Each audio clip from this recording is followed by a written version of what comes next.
Yes, as you can see by the title, the new chapter of Berserk is out. So if you've yet to read it, stop this video right now, go find the chapter, go read it, because the chapter is such a good representation of Guts' character.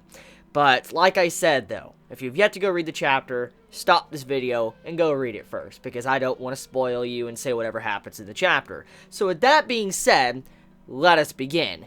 So, this chapter has a very straightforward point that it wants to really display towards the reader of the chapter, and that is the fact that it wants us to know how Casca views Guts and the entire situation that Casca's been in throughout countless of hundreds of chapters of Berserk.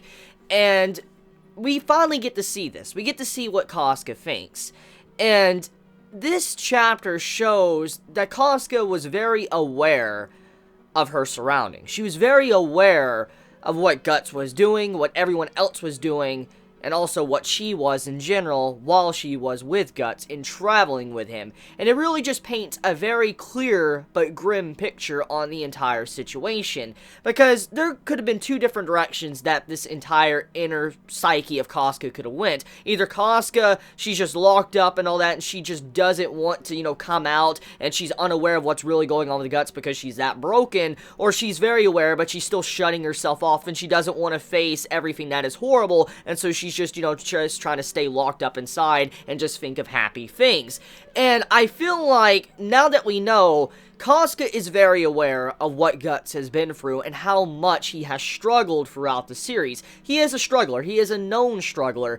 And when you see his depiction in Casca's mind as a hound, I feel like it's a beautiful representation of him. It's not just the fact that Guts has the beast of darkness within him, the hellhound, but also the fact that when you see how battered the hound is and how far it goes to protect the one it loves, but it cares little for itself, it really just shows you what type of person Guts is and how much he has been through throughout the journey of Berserk. And once again, more emphasis that Casca is very aware of what Guts has been through. And there was a very subtle, hidden meaning with the actual, flags that you saw, or the banners in this chapter that turned into, demons that attacked the hound, which was Guts.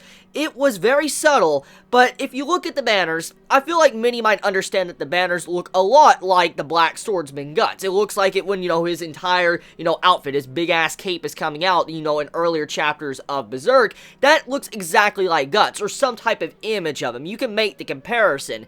And if you remember earlier portions of Berserk, remember, Guts is very angry. He declared war on all demon kind. He wanted to kill Griffith, and he wanted to protect Casca and help her out.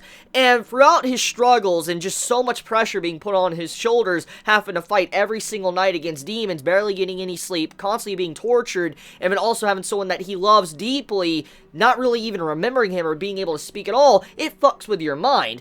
And Guts, because of his weakness, eventually he attacked Casca, and he did a very evil act. And truthfully, Guts didn't want to do that. He didn't, but thanks to how he was and the situation he was in, he did something he truly regretted, and he was viewed upon like he was a monster. Casca was scared of him and thought he was kind of some form of monster. She attacked him, she bit him, all that. That was in the earlier portions of Berserk, and I feel like the way the banners were done, symbolizing Guts, is perfect for how Casca views Guts in both ways. For instance, viewing him as someone that protects her and takes all of this beating every single day to keep her safe, but at the same time, he's someone that's like a monster. Because remember, like I said, Guts attacked Casca. He didn't mean it, and Casca was scared of him, which resulted in why Guts needed people with him, like he needed, Farnese, Shurike, why he needed Isidro. This is why he needed people with him on his journey, because he could not take care of Casca by himself, because she was terrified of him, she didn't like him.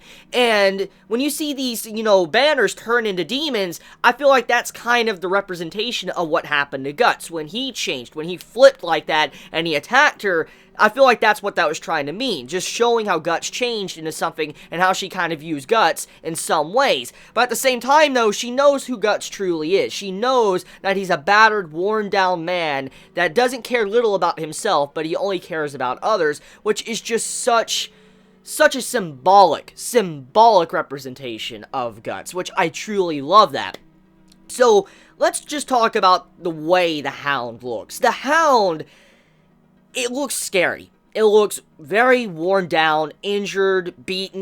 The Hound looks very pitiful. You can see that the Hound has seen better days. You see where it's missing, an entire leg, a paw. It's, missing an eye. You see how it has just scars and scratches and cuts all over the entirety of its body, which represents Guts' body. And you just see how the Hound looks like it's aged. It's skinny, everything. That's kind of how Guts is. How, he's been through so much, his body has worn down. And many might look at Guts as if he's a scary individual. This has been represented constantly throughout the manga of Berserk, that Guts looks very scary. He's terrifying. This is a man with a freaking robotic hand. He has a big ass fucking, big greatsword on his back. The Dragon Slayer. This man, has no eye. Like, he just has one eye and the other eye's, just fucked up. He looks very scary. His image doesn't seem like he's very welcoming. Like, he wouldn't be a nice guy to talk to. But we know how Guts is as a person. He is a very good dude.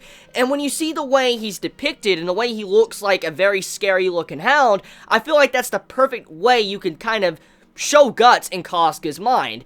But at the same time, though, I love how subtle it was and how well done it was when you saw Guts, how he was continuing to walk forward with the coffin, which is Casca and everyone else he cared about. He was struggling to pull his coffin, very weak, battered, wounds all over them, still have wounds, fresh wounds, but still moving forward, not stopping.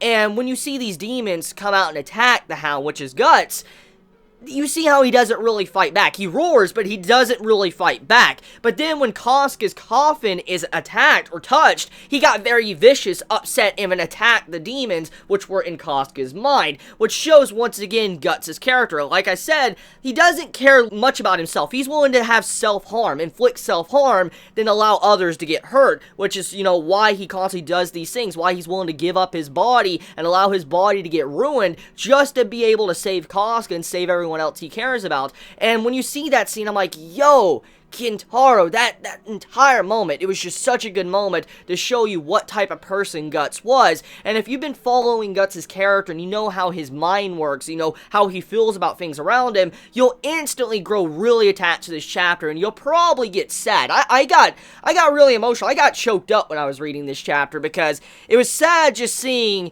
how Casca is very aware of what Guts has been through, but she still doesn't want to come out of the broken doll she is. It's a very sad scene. And, I mean, Casca's been through a lot, too. And I've already talked about this in length many times before in my past Berserk videos, that there is a very likely possibility, which it seems like that's the route it's going now, that Casca doesn't want to be saved. She doesn't want to remember. She wants to remain as a broken doll because either A, she's carrying the weight of her sins because she realizes either how much Guts has suffered, or she just doesn't want to face the music. She'd rather be oblivious, but which now we know she really isn't. So what I'm leaning towards now is the fact she feels like maybe she doesn't deserve to be like she once was because of how much Guts has went through. That's my assumption, because I assume she wanted to remain oblivious. She didn't want to know, but for her to have that depiction in her mind of the Hound, it lets you know that she does understand what's happening around her. Even if she acts like a child, she still knows. So I don't really know. Casca's character is very interesting right now because it can go in many different directions, and I'm just curious how she feels about Guts. I mean, you can clearly see there's signs of Casca still caring for Guts deeply, especially the way he struggles and defends her, but at the same time, though, it makes you wonder when you see the banners in the scary version of Guts, does she still hold that too within her heart, and does she not want to face him? So, I mean, a lot of questions I have about that, but it was a very solid chapter of Berserk. Probably by far my favorite chapter of 2017 thus far. I'm not talking about Berserk in general. I'm just saying my favorite chapter of manga from 2017 so far. It was just such a good chapter that really shows how much Kintaro puts so much quality into his writing and how he can make such a good character like Guts and even Casca and these other characters. It's something I truly love about Berserk. And being so close to Guts' character, understanding him, having to analyze who he is for all of these different volumes I've read and reread many times over, it just really gets to you when you see this chapter. It's like, holy shit, it's not Guts doing everything by himself. Even though he was by himself, like, he never got to talk with Casca, she still knew what he was doing. So I feel like if Guts realizes how Casca feels, it might make him sad, but at the same time he'll realize that maybe his struggles weren't in vain. She was still there with him. Broken shell of her former self, but she is still slightly there. Now, speaking of the doll, the imagery of the broken doll, oh my god, like, that got me. Like, when I saw the emblem and all that on the coffin, I was already choking up. But when you see the broken doll, it just, and you instantly know who it is. You're like, I've heard of people being a broken shell, being a broken doll, or they're a doll now, or I've heard about this. They're a shell of their former self. It's something I've heard. I've heard those phrases a lot. But when you actually see it depicted in this chapter, seeing Casca in that state, like that's how her body is, but there's a little fraction of her, a little tiny piece inside of the broken doll that's still kind of there, it just hits you, you're like, damn. Like, damn. Like, this is how Casca is within her mind. This is how she views herself and how she views everything else. It just hits you like that, and I'm like, bro, the way that scene is done, it really adds so much emotion to the connection with Casca and Guts. So, yeah, chapter, very simple, very straightforward, but it was a very, very needed chapter of Berserk. Not just because I wanted a new chapter of Berserk, which that's what I do want, but it's the fact that this chapter needed to be done, because we needed to know if Casca was oblivious or not, and does this mean that she was unaware and she just wanted to be oblivious for the remainder of her life because she didn't want to face the music? But since now we know, there's definitely something else going on here that's holding her from wanting to break free and, break from her shattered, mind and all that. I'm assuming there's something else holding her back, and we will eventually find it as, Farnese and Shotake travel with the Hound, which is Guts, where their path may ever take them. So, I'm curious, and I'm interested, so let me know your thoughts in the comments below. I love y'all so much. You have a wonderful day or night wherever you live. Please be safe. Chibi out.